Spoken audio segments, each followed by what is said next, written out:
这波疫情因为全国各地较真正拢到传统市场消费，连带造成市场防疫成为关键。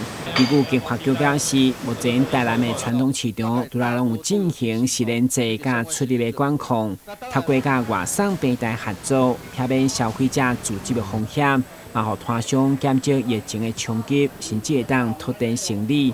根据开湾市场主治会会长表示，伊个人真早就有老顾客透过手机知影有啥物鱼通买，佮希望伊协助外送做法，所以这波甲小短腿外送合作，经过沟通，摊商大家拢真配合，嘛互业绩一步一步成长。因为毕竟足侪人客无要出来啦，安尼都用安尼甲送伊方便啦，但是迄物件拢固定啦。我若传来互人客看，他喜欢什么就买什么，安尼嘿啊。所以你本身做早在咧做啊？我做栽培，我做差不多30档有啊。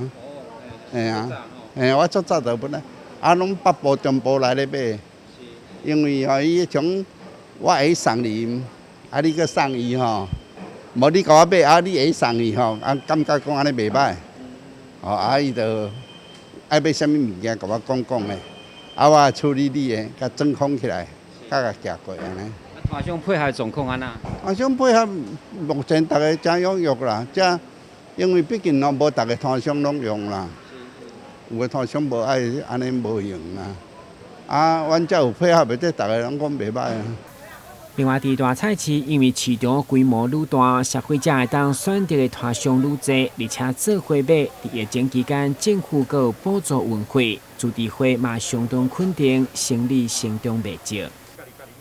人消费者少，像市政府要帮阮这配送这款小短腿吼，做了是真好，所以可能会当推广到别个市场去。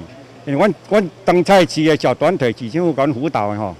人家成长率很高，所以这当有可能当互各市场当安尼做嘛袂歹，这嘛算一个可行的方法啦。特别是传统市场，虽然同款拄着疫情危机，不过因为外送，却将危机变成转机。台南新闻，军及何乔邦采访报道。